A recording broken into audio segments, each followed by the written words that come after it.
देखो हम लोग पढ़ रहे थे थ्योरी ऑफ डिमांड चैप्टर और आज हम लोग को लास्ट टॉपिक पढ़ना था और वो है मूवमेंट एंड शिफ्ट। तो ये मूवमेंट और शिफ्ट बहुत आसान है लेकिन बहुत इंपॉर्टेंट टॉपिक है। हम बात कर रहे हैं यहाँ पे डिमांड के चेंज होने की कि जो हमारा डिमांड कर्व है या जो डिमांड है वो चेंज होता है। तो हम लोगों ने बहुत से फैक्टर्स पढ़े हैं। एक फैक्टर हम लोग ने पढ़ा है प्राइस, है ना। प्राइस जब आप बोलते हो तो ये क्या हो जाता है, ओन प्राइस, मतलब जो कमोडिटी है उसका खुद का प्राइस। और ओन प्राइस के अलावा फिर होते हैं other factors, other factors such as income of consumer, price of related goods, future expectation, ठीक है। और भी होते हैं, गवर्नमेंट पॉलिसी भी होती है,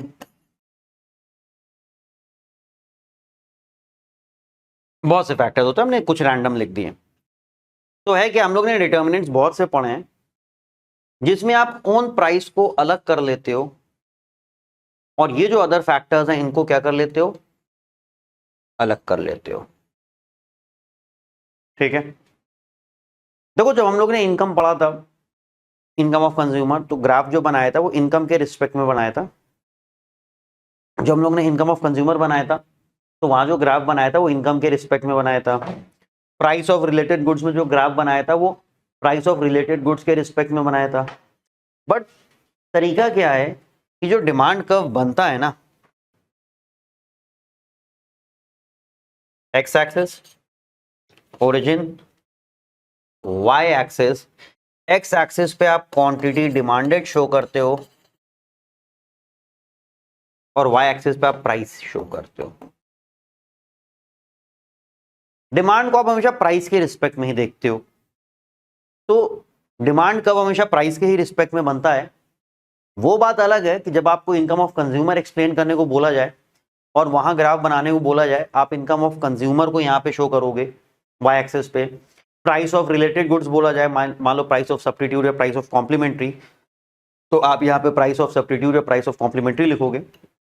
बट नॉर्मली जो डिमांड का होता है वो प्राइस के ही रिस्पेक्ट में होता है, ठीक है।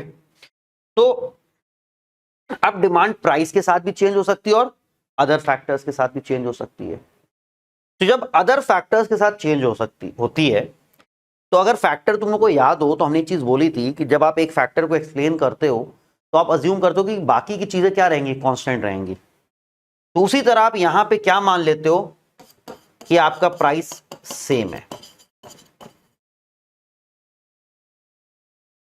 ठीक है, प्राइस सेम है, आप ये मान लेते हो। Simple version.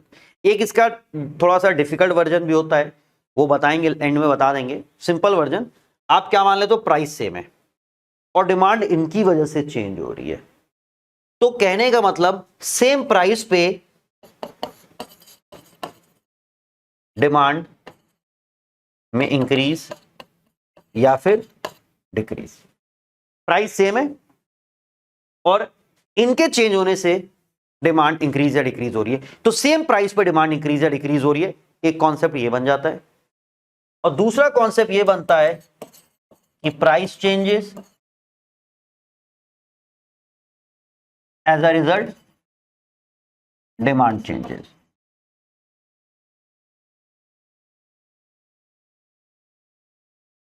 ये तो आपके पास दो चीजें आई, एक प्राइस के चेंज होने से डिमांड चेंज हो रही और दूसरा कि प्राइस सेम है, अदर फैक्टर्स के चेंज होने से डिमांड चेंज हो रही है। तो डिमांड दो तरीके से चेंज हो रही है, एक प्राइस के साथ चेंज हो रही है लॉ ऑफ डिमांड को फॉलो करते हुए, और एक जहां पे प्राइस सेम है लेकिन डिमांड चेंज हो रही है। तो यही दो चेंजेस के लिए वर्ड यूज किए गए, दो वर्ड, मूवमेंट एंड शिफ्ट, ठीक है। तो पहला जो वर्ड है वो है movement along demand curve. Movement along demand curve, या जिसे हम लोग बोलते हैं change in quantity demanded. Change in quantity demanded, ये जो चेंज होता है ये होता है due to change in price. When demand या quantity demanded changes due to change in price. Price के चेंज होने से जब डिमांड चेंज हो रही है, बेसिकली आप कह सकते हो लॉ ऑफ डिमांड की बात हो रही है। तो प्राइस के चेंज होने से मतलब प्राइस बढ़ी तो डिमांड बढ़ गई, सॉरी प्राइस बढ़ा तो क्वांटिटी डिमांड कम हो गया, प्राइस कम हुआ तो क्वांटिटी डिमांड बढ़ गया। ये जो चेंज है जो हम लोगों ने लॉ ऑफ डिमांड में पढ़ा है उसे कहते हैं चेंज इन क्वांटिटी डिमांडेड। ठीक है, यहां पे स्पेसिफिक प्राइस पे आपकी जो डिमांड थी वो प्राइस के चेंज होने से चेंज हो रही है। लाइक प्राइस आपका 10 था, क्वांटिटी डिमांडेड 20 थी, प्राइस 12 हो गया, क्वांटिटी डिमांड हो गई 18। तो प्राइस के चेंज होने से डिमांड चेंज हो रही है, ये कहलाएगा चेंज इन क्वांटिटी डिमांडेड। और इस चेंज की वजह से जो हमारा डिमांड कर्व होता है उसमें जो चेंज होता है वो कहलाता है मूवमेंट अलोंग डिमांड कर्व। मतलब कभी भी प्राइस की वजह से जब डिमांड चेंज होगा तो हम क्या बोलेंगे, डिमांड कर्व में क्या हो रहा है, मूवमेंट हो रहा है। डिमांड कर्व में मूवमेंट हो रहा है। ये मूवमेंट अलोंग डिमांड कर्व का क्या कॉन्सेप्ट है वो समझो। ये ओरिजिन, ये वाई एक्सिस, ये एक्स एक्सिस, यहां पे प्राइस 10, 20, 30, 5, 10, 15। ये एक पॉइंट हो गया। दूसरा पॉइंट क्या हुआ, 10 और 20 को मिलाया, ये यहां कहीं पे ये पॉइंट है। और तीसरा क्या हो गया, ये। जब हम इनको कनेक्ट करते हैं, ठीक है, थोड़ा सा हम उसके हिसाब से अपने आप को एडजस्ट कर लेंगे क्योंकि हम स्केल का तो यूज करते नहीं है। डिग्री देखो, जब प्राइस 20 थी, डिमांड 10 था, तो हम डिमांड कर्व पे मान लो इस पॉइंट पे थे ए। प्राइस कम हुआ, 20 से 10 हुआ, तो डिमांड हमारी 10 से 15 होके बढ़ गई, तो हमारा पॉइंट आ गया यहां पे बी। तो प्राइस के चेंज होने से डिमांड बढ़ी, हम सेम डिमांड कर्व पे ए से बी पे आ गए, सेम डिमांड कर्व पे हम नीचे की तरफ मूव कर गए। ये कहलाता है डाउनवर्ड मूवमेंट।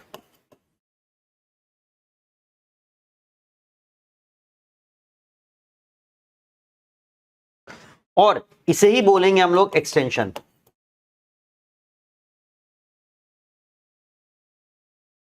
तुम्हें कुछ पूछना है?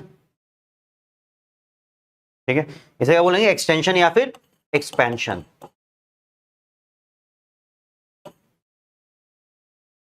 तो डाउनवर्ड मूवमेंट नीचे की तरफ सेम डिमांड कर्व पे। तो जब आप बोल रहे हो movement along demand curve, movement along demand curve का क्या मतलब है कि आप सेम डिमांड कर्व पे या तो आप अपवर्ड जाओगे ऊपर की तरफ, या तो आप नीचे आओगे डाउनवर्ड। ठीक है, तो यहां पे देखो डाउनवर्ड को एक्सपेंशन क्यों बोला, एक्सपैंड क्योंकि डिमांड बढ़ रही है ना। जब आप नीचे की तरफ आ रहे हो डिमांड बढ़ रही है, तो एक्सपेंशन, एक्सटेंशन वर्ड नहीं यूज करके हम लोग बेटर रहेगा क्या वर्ड यूज कर ले, एक्सपेंशन वर्ड यूज कर ले, एक्सपेंशन। ठीक है, कि जब प्राइस कम हुआ तो डिमांड बढ़ी तो आप नीचे की तरफ आ गए। तो मूवमेंट में क्या हो रहा है, movement along demand curve, same demand curve पे आप मूव कर रहे हो ऊपर या नीचे। तो प्राइस के कम होने से आपका डिमांड बढ़ा तो डिमांड कर्व पे डाउनवर्ड मूवमेंट हुआ, एक्सपेंशन ऑफ डिमांड कहलाएगा। ये क्या कहलाएगा, एक्सपेंशन ऑफ डिमांड। और एक्सपेंशन ऑफ डिमांड में क्या हुआ, डाउनवर्ड मूवमेंट हुआ। सेम वे प्राइस जब बढ़ गई 20 से 30 हो गई तो डिमांड जो है 10 से 5 हो गया। तो आप इस पॉइंट पे आ गए सी, तो आप देखो ए से आप कहां पहुंच गए, सी, ऊपर की तरफ। ये हो गया अपवर्ड मूवमेंट। और क्योंकि इसमें डिमांड कम हो रही है इसे ही बोलते हैं कॉन्ट्रैक्शन। तो मूवमेंट अलोंग डिमांड कर्व में आपने देखा कि no new demand curve is formed, कोई नया डिमांड कर्व नहीं बना। सेम डिमांड कर्व पे या तो आप नीचे की तरफ आ रहे हो या तो आप ऊपर की तरफ जा रहे हो। तो पहला हम लोग क्या पढ़ रहे हैं, मूवमेंट अलोंग डिमांड कर्व या चेंज इन क्वांटिटी डिमांडेड। इसे चेंज इन क्वांटिटी डिमांडेड इसलिए बोलते हैं क्योंकि प्राइस के रिस्पेक्ट में चेंज हो रहा है कि एक प्राइस पे आप कितना खरीदते हो, एक स्पेसिफिक क्वांटिटी को क्वांटिटी डिमांडेड बोला जाता है। देखो डिमांड और क्वांटिटी डिमांडेड में फर्क समझो, एक होता है डिमांड और एक होता है क्वांटिटी डिमांडेड। तो क्वांटिटी डिमांडेड क्या होता है, आपने डिमांड की डेफिनेशन पढ़ी है, क्वांटिटी डिमांडेड की डेफिनेशन नहीं पढ़ी। क्वांटिटी डिमांडेड क्या होता है कि जब प्राइस 10 है तो उस पर आप 15 यूनिट खरीद रहे हो। तो जो स्पेसिफिक क्वांटिटी होती है एक पर्टिकुलर प्राइस पे वो क्वांटिटी डिमांडेड होती है। और डिमांड क्या होता है, वेरियस प्राइसेस पे, कि प्राइस 10 है तो 15, प्राइस क्या कहते हैं 12 है तो ये कितना हो गया 10, ये डिमांड है। तो वेरियस प्राइसेस पे जब आप डिमांड को लेते हो ना तो वो हो जाता है डिमांड। और एक स्पेसिफिक प्राइस पे जो एक क्वांटिटी होती है वो क्वांटिटी डिमांडेड होती है। तो इसे चेंज इन क्वांटिटी डिमांडेड क्यों है, क्योंकि प्राइस के चेंज होने से आपकी स्पेसिफिक डिमांड चेंज हो रही है, स्पेसिफिक क्वांटिटी चेंज हो रही है। तो मूवमेंट अलोंग डिमांड कर्व जिसमें कोई नया डिमांड कर्व नहीं बनता है, हम बस सेम डिमांड कर्व पे ऊपर या नीचे मूव करते हैं। तो अगर आप डाउनवर्ड जा रहे हो तो वो एक्सपेंशन हो जाता है क्योंकि डिमांड बढ़ रही है, अगर आप अपवर्ड जा रहे हो तो वो कॉन्ट्रैक्शन हो जाता है क्योंकि डिमांड कम हो रही है। ये होता है मूवमेंट। तो मूवमेंट दो तरीके का हो गया, एक डाउनवर्ड मूवमेंट और एक अपवर्ड मूवमेंट, यानी एक्सपेंशन और कॉन्ट्रैक्शन। एक्सपेंशन को कैसे डिफाइन करेंगे, when due to fall in price quantity demanded rises, other thing remaining same तो चलेगा क्योंकि लॉ ऑफ डिमांड फॉलो कर रहा है। और कॉन्ट्रैक्शन कैसे डिफाइन करेंगे, when due to rise in price quantity demanded falls. तो आपको याद क्या क्या होना चाहिए, एक तो मूवमेंट अलोंग डिमांड कर्व, ठीक है, वो कैसे आप डिफाइन करोगे, उसको ग्राफ पे कैसे प्लॉट करोगे, उसमें कोई नया डिमांड कर्व नहीं बनता है, उसका कॉज सिर्फ और सिर्फ प्राइस है, प्राइस में चेंज होने की वजह से जो डिमांड में चेंज होता है उसे ही कहते हैं हम लोग मूवमेंट। और ये दो तरीके का होता है, अपवर्ड मूवमेंट यानी कि कॉन्ट्रैक्शन, डाउनवर्ड मूवमेंट यानी कि एक्सपेंशन। दोनों की आपको डेफिनेशन याद होनी चाहिए। इतना क्लियर है। तो ये हो गया मूवमेंट। अगर आपको दोनों को अलग अलग दिखाना होता तो कैसे दिखाते हैं, P P1 ऐसा एरो दिखा दिया, Q Q1 ऐसा एरो दिखा दिया कि जब प्राइस P है तो डिमांड Q है, जब प्राइस P1 है तो डिमांड Q1 है। ये आपका डिमांड कर्व, यहाँ आपने A मार्क कर लिया, यहाँ B मार्क कर लिया, ये DD हो गया। तो ये आपने क्या दिखा दिया, expansion, downward movement. Same way contraction होता है तो P1 प्राइस बढ़ रहा P से P1 तो डिमांड Q से Q1 की तरफ कम हो रही है, तो P और Q ये हैं, P1 Q1 ये है, कनेक्ट किया, ये DD डिमांड कर्व, ये A और B, और ऐसे एरो दिखा दिया अपवर्ड, यानी कि कॉन्ट्रैक्शन। ठीक है, इसके बाद आता है शिफ्ट।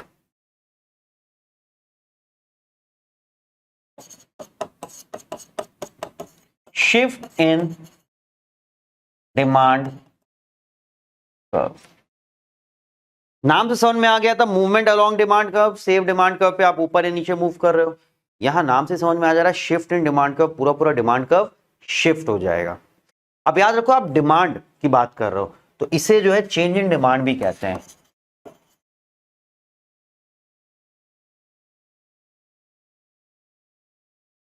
इसे क्या कहते हैं? चेंज इन डिमांड भी कहते हैं। क्यों? क्योंकि यहां पे आपका जो पूरा पूरा डिमांड है एक प्राइस लेवल पे, वो बदल जा रहा है। जैसे हमने कहा कि प्राइस 10, 20, 30 और क्वांटिटी डिमांडेड आपका 100, 80, 60। ठीक है, ये आपका डिमांड था। अभी इनकम ऑफ कंज्यूमर बढ़ गई, तो जो पूरा डिमांड कर्व है QD से क्वांटिटी डिमांडेड है, पहले आप 10 प्राइस पे 100 खरीद रहे, क्योंकि इनकम बढ़ गई तो आप 120 खरीद रहे हो।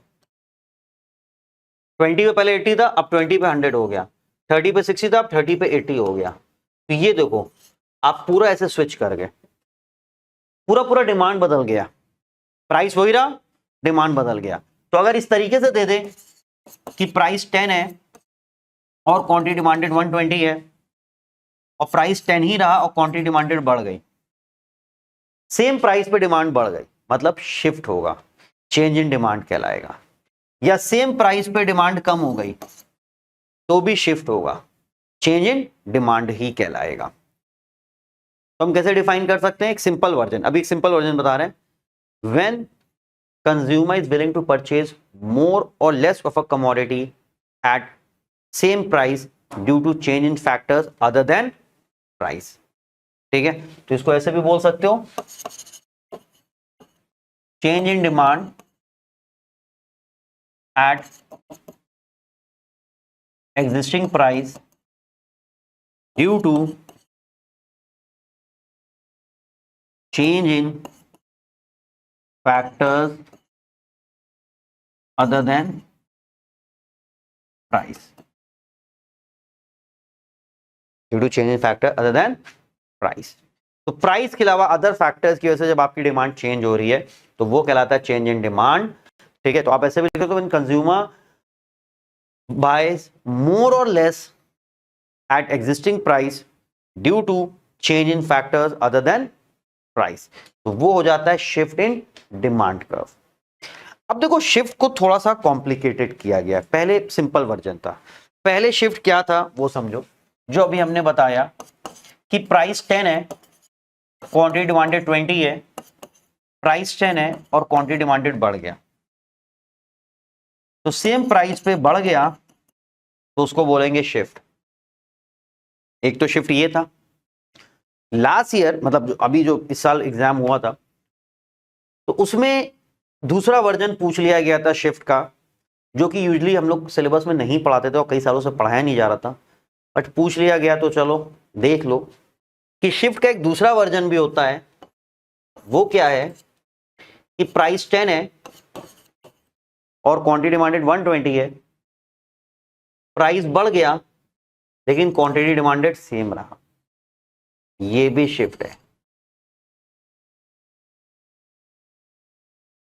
आप डिफाइन इसके हिसाब से करोगे, पर ये भी याद रखोगे ये शिफ्ट क्यों है, क्योंकि प्राइस के बढ़ने से डिमांड कम होना चाहिए था, लेकिन डिमांड कम नहीं हुआ, विच मीन किसी अदर फैक्टर का इंफ्लुएंस वहां पे आया है और लॉ ऑफ डिमांड नहीं लग पाया है। तो प्राइस के बढ़ने से डिमांड कम होना चाहिए था, लेकिन डिमांड कम नहीं हुआ है, मतलब हम क्या अज्यूम कर लेंगे कि यहां पे भी डिमांड बढ़ ही गया है, जो कि हमें ऐसे नहीं दिख रहा है कि सर ये तो सेम ही है, दिख सेम रहा है, लेकिन प्राइस के हिसाब से कम होना चाहिए, वो कम नहीं हुआ है, मतलब डिमांड बढ़ गया है, तो ये भी शिफ्ट कहलाता है। ठीक है, तो शिफ्ट दो तरीके से होता है, एक एग्जिस्टिंग प्राइस पे डिमांड बढ़े या कम हो तो भी शिफ्ट है, और दूसरा प्राइस के चेंज होने से अगर डिमांड सेम रही तो उसे भी हम लोग क्या कह देंगे, शिफ्ट बोल सकते हैं। कि प्राइस के बढ़ने से डिमांड कम नहीं हुई या प्राइस के कम होने से डिमांड बढ़ी नहीं, तो वो भी क्या कहलाएगा, शिफ्ट कहलाएगा। ये शिफ्ट के दोनों वर्जन होते हैं।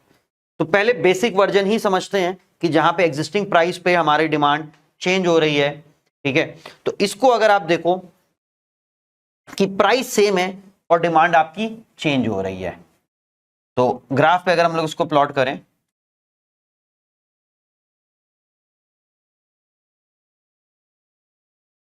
Origin, Y axis, X axis, price, quantity demanded, price आपने कहा P और क्वांटिटी डिमांडेड आपने कहा Q।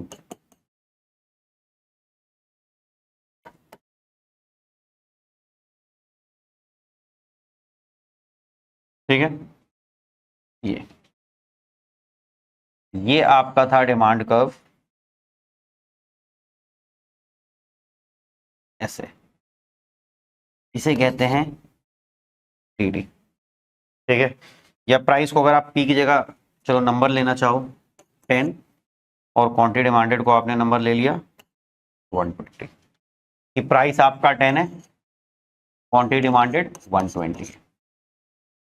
सेम प्राइस पे क्वांटिटी डिमांडेड बढ़ गया, विच मीन प्राइस सेम है और क्वांटिटी डिमांडेड बढ़ के 140 हो गया। अभी ये पॉइंट आ गया तो आपने डिमांड कर्व बनाया ऐसे, क्योंकि एक नया डिमांड कर्व है तो इसको DD1 लिख देंगे, D1 D1 करके लिख देंगे। तो हुआ क्या, सेम प्राइस पे डिमांड बढ़ गई, तो जो हमारा डिमांड कर्व था वो शिफ्ट कर गया, राइटवर्ड शिफ्ट इसे कहेंगे।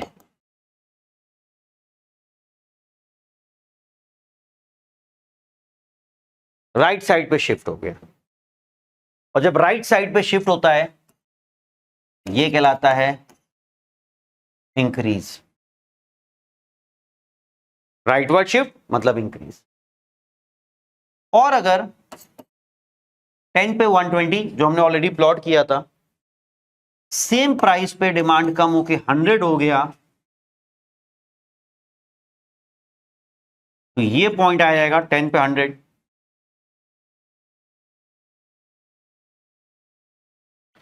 ये हो गया आपका D2। यहां पे क्या हुआ, सेम प्राइस पे डिमांड कम हो गई, तो डिमांड कर्व आपका लेफ्टवर्ड शिफ्ट हो गया। लेफ्टवर्ड शिफ्ट मतलब डिक्रीज। और शिफ्ट में हमने क्या नोटिस किया, अ new demand curve is form, एक नया डिमांड कर्व बनता है। और शिफ्ट इन डिमांड कितने तरीके का होता है, दो तरीके का होता है।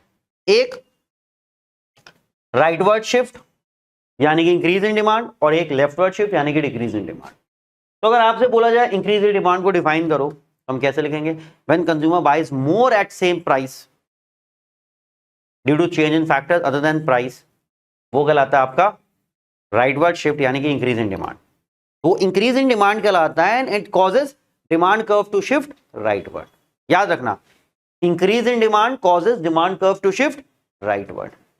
Same way decrease in demand का क्या है, when consumer buys less at same price due to change in factor other than own price, it is called decrease in demand and it causes leftward shift। तो increase की वजह से rightward shift होता है, decrease की वजह से leftward shift होता है। तो शिफ्ट भी दो तरीके का हो गया, राइटवर्ड और लेफ्टवर्ड। ठीक है, चेंज इन डिमांड में एक इंक्रीज हो रहा है, एक डिक्रीज हो रहा है। Increase is associated with rightward and decrease is associated with leftward. इतना क्लियर है। इसके कॉजेस की अगर हम लोग बात करें, causes,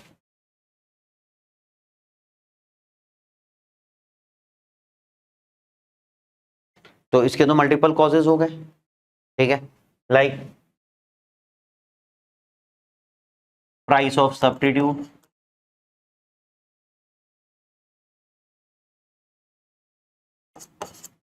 price of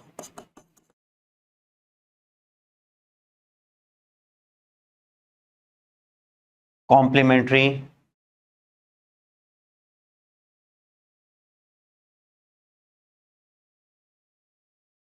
income of consumer. ठीक है, अब income of consumer normal inferior दोनों पे लग सकता है, याद रखो। फ्यूचर एक्सपेक्टेशन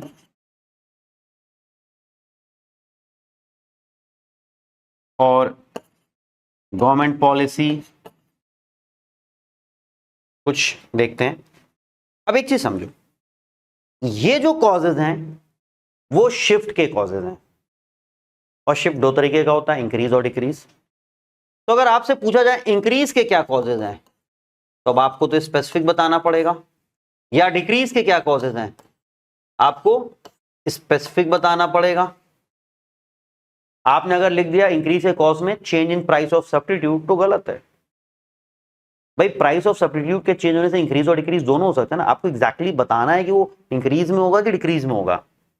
तो मान लो सब्स्टिट्यूट का प्राइस बढ़ेगा तो उससे हमारे प्रोडक्ट की डिमांड बढ़ेगी, तो सब्स्टिट्यूट का प्राइस बढ़ने से हमारा इंक्रीज होगा, और सब्स्टिट्यूट का प्राइस कम होने से हमारे प्रोडक्ट की डिमांड डिक्रीज होगी। ये रिलेट कर पा रहे हो कि प्राइस ऑफ सब्स्टिट्यूट अगर इंक्रीज हुआ तो डिमांड इंक्रीज, और प्राइस ऑफ सब्स्टिट्यूट अगर डिक्रीज हुआ तो डिमांड डिक्रीज। कॉम्प्लीमेंट्री में क्या, अगर प्राइस ऑफ कॉम्प्लीमेंट्री कम हुआ तो हमारे प्रोडक्ट की डिमांड बढ़ जाएगी क्योंकि साथ में यूज होगा, उसका डिमांड बढ़ेगा, हमारे का भी बढ़ेगा। और अगर कॉम्प्लीमेंट्री का प्राइस बढ़ गया तो उसकी तो डिमांड गिरी हमारी भी गिर जाएगी क्योंकि दोनों साथ में यूज होता है, तो वहां पे क्या आ जाएगा, डिक्रीज इन डिमांड आ जाएगा। इनकम ऑफ कंज्यूमर के बढ़ने से, नॉर्मल गुड्स की बात हो रही है, इनकम ऑफ कंज्यूमर के बढ़ने से इंक्रीज होगा और इनकम ऑफ कंज्यूमर के कम होने से डिक्रीज होगा। इंफीरियर गुड में आप खुद ही बता सकते हो। हाँ भाई, इंफीरियर गुड में बता सकते हो कि नहीं बता सकते हो, ये बोलेगा। ये नॉर्मल गुड की बात हो रही है। अगर इंफीरियर गुड हुआ तो इनकम के बढ़ने पे डिमांड कम होगी, इनकम के कम होने पे डिमांड बढ़ेगी। फ्यूचर एक्सपेक्टेशन, अगर कंज्यूमर को लग रहा है कि फ्यूचर में प्राइस बढ़ेगा तो करंट डिमांड बढ़ा देगा, तो इंक्रीज। और कंज्यूमर को लग रहा है फ्यूचर में प्राइस कम होगा तो करंट डिमांड भी कम कर देगा, decrease.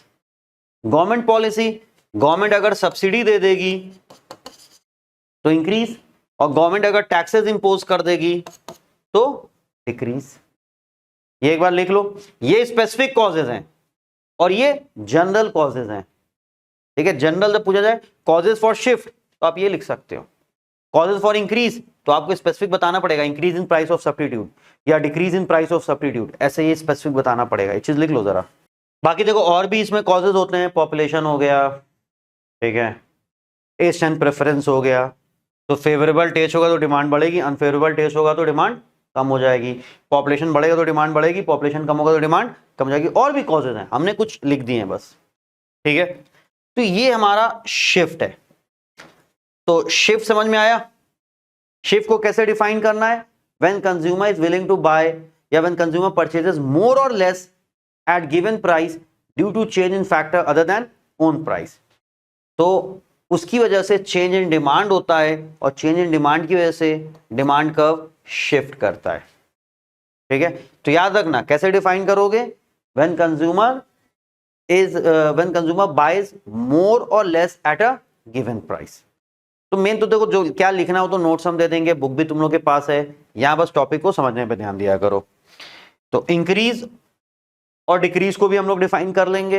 Increase when consumer buys more at existing price, ठीक है, decrease when consumer buy less at existing price.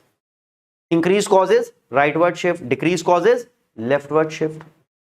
ठीक है, तो एक क्वेश्चन तुम लोग का जो हमेशा अक्सर बनता है वो है difference between movement and shift. एक तो इनकी डेफिनेशन, मूवमेंट क्या है,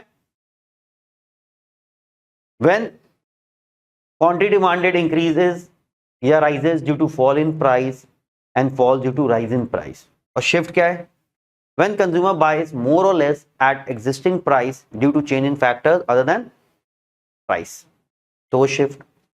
It is also known as change in quantity demanded. It is also known as change in demand. Movement में क्या है? No new demand curve is form. Shift में a new demand curve is form. Movement कितने तरीके का होता है? Upward यानी कि कॉन्ट्रैक्शन, और डाउनवर्ड यानी कि एक्सपेंशन. शिफ्ट राइटवर्ड यानी कि इंक्रीज, लेफ्टवर्ड यानी कि डिक्रीज. मूवमेंट का कॉज क्या है? Change in price. शिफ्ट के कॉज क्या है? इतने बता दिए हैं. Change in price of substitute, change in price of complementary, change in income of consumer, change in population, change in taste and preference, change in future expectation regarding price. उसके बाद इनका ग्राफ बना लोगे. तो एक ये डिफरेंस. फिर कभी कभी डिफरेंस आ जाता है इंक्रीज और एक्सपेंशन में. Expansion when quantity demanded rises due to fall in price. Increase का क्या है? When consumer buys more at existing price. दूसरा क्या? देयर इज एक्सपेंशन है ना, downward movement along demand curve. यहां पे क्या है? डिमांड का shift rightward. No new demand curve is form, a new demand curve is form. इसके कॉजेस क्या है? Fall in price. देखो अब यहां पे आप बता रहे हो इसके कॉजेस क्या है? Fall in price. और इसके कॉजेस क्या है? अब आपको स्पेसिफिक बताना पड़ेगा. Increase in price of substitute, decrease in price of complementary, ऐसे. और बाकी इनका ग्राफ बना दो. सेम वे डिक्रीज और कॉन्ट्रैक्शन. कॉन्ट्रैक्शन क्या है? When demand falls due to rise in price. और ये क्या है? When consumer buys less at same price. Causes rise in price. Causes specific बता दो. Decrease in price of substitute और increase in price of complementary. इसमें क्या होता है? राइटवर्ड शिफ्ट डिक्रीज में. कॉन्ट्रैक्शन में क्या होता है? अपवर्ड मूवमेंट होता है. कॉन्ट्रैक्शन में no new demand curve is form, decrease में a new demand curve is form. और दोनों का ग्राफ बना दो. तो ये बहुत इंपॉर्टेंट टॉपिक है, मूवमेंट और शिफ्ट. इसको अच्छे से पढ़ना. अब इसमें एक लास्ट चीज जरा देखो. हमने बोला शिफ्ट दो तरीके से होता है. एक तो हमने तुम लोग को शिफ्ट का ग्राफ ऐसे बनाया,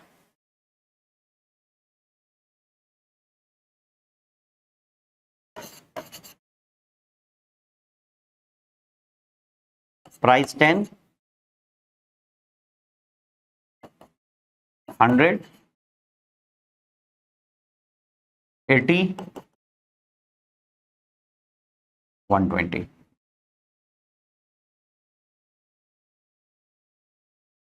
DD, DD1, DD2. Rightward shift, leftward shift. मतलब प्राइस 10 था, क्वांटिटी डिमांडेड 100 हो गई या 80 हो गई या 120 हो गई, और प्राइस 10 ही रहा. तो ये आपने उसको प्लॉट किया है. बात समझो, आपने उसको प्लॉट किया. इसको और प्रॉपर तरीके से लिख दें. 80, 100, 120. दूसरा वर्जन क्या कहता है, उसको भी प्लॉट करना देख लो.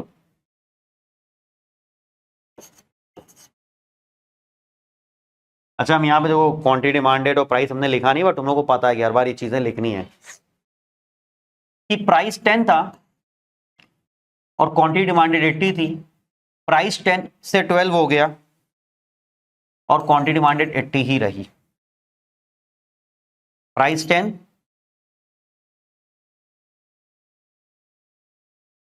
तो क्वांटिटी डिमांडेड कितनी थी? 80. प्राइस 12 हो गया और क्वांटिटी डिमांडेड 80 ही रही.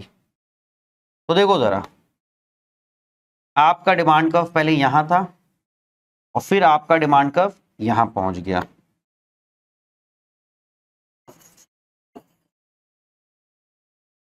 तो राइटवर्ड शिफ्ट हुआ कि लेफ्टवर्ड शिफ्ट हुआ? अगर आप देखो राइटवर्ड ही तो शिफ्ट हुआ. मतलब ये भी क्या है? इंक्रीज ही है. ये भी क्या है? इंक्रीज ही है. समझ में आई बात? हाँ भाई, प्राइस के बढ़ने से डिमांड कम होनी चाहिए थी, लेकिन कम नहीं हुई, मतलब डिमांड इंक्रीज ही हुई है. तो जब आपने ग्राफ पे प्लॉट किया तो राइटवर्ड शिफ्ट हो गया. समझे? तो जब हम इंक्रीज बोलते हैं, इंक्रीज दो तरीके से होता है. इंक्रीज दो कौन से तरीके से होता है? एक प्राइस 10, डिमांड 80, प्राइस 10 और डिमांड 100. एक तो ये हो गया. दूसरा प्राइस 10, डिमांड 80, प्राइस 12, डिमांड 80। ये दोनों ही इंक्रीज हैं। इन दोनों को एक साथ प्लॉट करिए आप ग्राफ पे।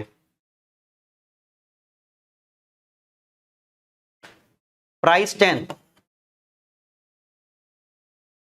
डिमांड 80, तो आपका एक दो डिमांड कर्व ये बन गया। ठीक है, अभी प्राइस 10 और डिमांड 100,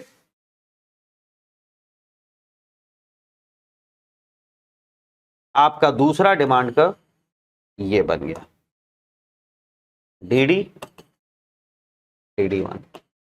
एक तो ये है, ठीक है, और इसके हिसाब से देखो तो प्राइस 12 और डिमांड 80, डिमांड कर्व ये भी बन गया।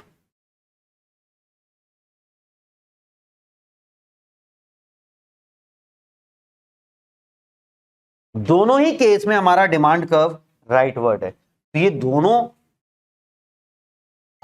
राइटवर्ड शिफ्ट यानी कि इंक्रीज को रिप्रेजेंट करते हैं। Same way decrease in demand में अगर हम बोलें तो डिक्रीज इन डिमांड, प्राइस 10 है, डिमांड 80 है, प्राइस सेम रहा 10 और डिमांड कम हो गया 60। ये तो हम लोग ने पढ़ा कि सेम प्राइस पे डिमांड कम हो जाती तो उसे कहते हैं डिक्रीज इन डिमांड। इसके अलावा एक और होता है डिक्रीज इन डिमांड कि प्राइस आपका 10 है, डिमांड है आपका 80, प्राइस कम होके 6 हो गया लेकिन डिमांड आपका 80 ही रहा।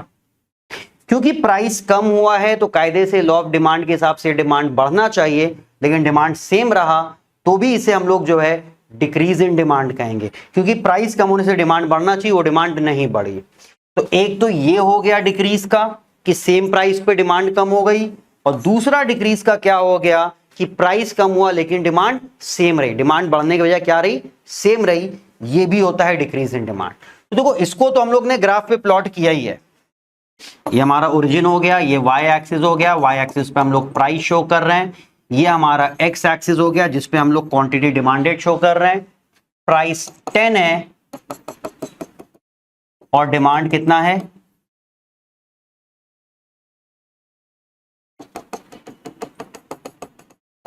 एट्टी है। तो ये हो गया हमारा एक डिमांड कर्व DD। हमने किसको प्लॉट किया कि जब प्राइस 10 है तो डिमांड कर्व कितना है, सॉरी डिमांड कितना है 80, सेम प्राइस पे डिमांड कम हो गई, जाहिर सी बात है 80 से कम हो गई 60 आएगी, प्राइस सेम ही रहा है तो आपका जो नया डिमांड कर्व आया है वो ऐसे आया DD1, जो कि आप देख सकते हो कि लेफ्ट साइड पे आया है, मींस डिमांड डिक्रीज हुई है। ये हमने इसको प्लॉट किया। अब इसी ग्राफ पे अगर हम इसको भी प्लॉट कर दें कि प्राइस 10 है, डिमांड 80 है, तो डिमांड कर्व DD हुआ, प्राइस कम होके 6 हो गया तो प्राइस कम होके आपका 6 हो गया लेकिन डिमांड आपका 80 ही है। तो जब आप इसको ले जाओगे तो यहां पे आ रहा है, अगर आप डिमांड कर्व बनाओगे तो ये आपका डिमांड कर्व बनेगा DD2। ये DD1 था, DD1, DD2, जो कि आप देख सकते हो इसके भी ये लेफ्ट साइड पे ही है। तो डिमांड कर्व याद रखना डिक्रीज और इंक्रीज के केस में दो तरीके से वो बनता है, ठीक है। उसका जो डिक्रीज और इंक्रीज का जो एक तो ये सिंपल वाला चलता है ये वाला, और एक ये वाला चलता है जहां पे डिमांड सेम रहती है और प्राइस कम हो जाता है या प्राइस बढ़ जाता है। थोड़ा सा अलग लगता है कि सर डिफाइन तो हम लोग ने उस तरीके से किया था, बिल्कुल डिफाइन उस तरीके से किया था, बट ये भी एक कॉन्सेप्ट होता है जिसको हम लोगों को याद रखना है कि ये भी डिक्रीज इन डिमांड होता है। तो इसको अगर आप दो अलग अलग ग्राफ में बनाना चाहो तो दो अलग अलग ग्राफ में देखो कैसा दिखेगा, ऐसा, ठीक है। और दूसरे वाले को अगर आप बनाना चाहो ये DD, ये DD1, इस तरीके से अलग ग्राफ में वो ऐसा दिखेगा। तो डिमांड में आपको याद रखना है क्या कहते हैं, ये मूवमेंट और शिफ्ट के बीच का डिफरेंस, उनका ग्राफ बनाना आना चाहिए। फिर शिफ्ट में और इंक्रीज और डिक्रीज होता है, मूवमेंट में राइट अपवर्ड और डाउनवर्ड होता है। तो क्या कहते हैं, अपवर्ड या डाउनवर्ड, जिसको हम लोग जो है एक्सपेंशन या कॉन्ट्रैक्शन भी कहते हैं। तो एक्सपेंशन और इंक्रीज के बीच का डिफरेंस, कॉन्ट्रैक्शन और डिक्रीज के बीच का डिफरेंस।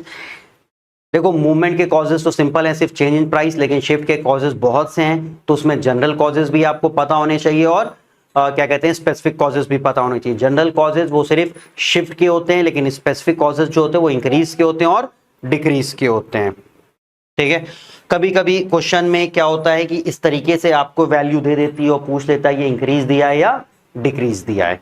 कोई सब पता होना चाहिए कि देखो इतने हम लिख रहे हैं कि प्राइस 10, QD 80, प्राइस 12, QD 60, ये क्या है।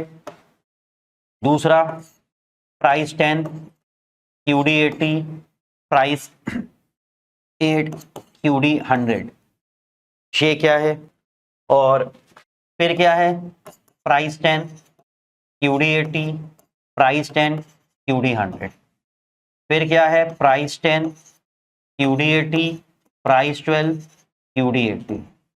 फिर है प्राइस 10, QD 80, प्राइस 10, QD 60। या फिर प्राइस 10, QD 80, प्राइस 8, QD 80। तुम्हें पहचानने को बोला गया है कि कौन किसको रिप्रेजेंट कर रहा है। यहां देखो, प्राइस के बढ़ने से डिमांड कम हो रही है, ये क्या है, कॉन्ट्रैक्शन। प्राइस के बढ़ने से डिमांड कम हो रही है, कॉन्ट्रैक्शन। प्राइस के कम होने से डिमांड बढ़ रही है, एक्सपेंशन। सेम प्राइस पे डिमांड बढ़ रही है, इंक्रीज।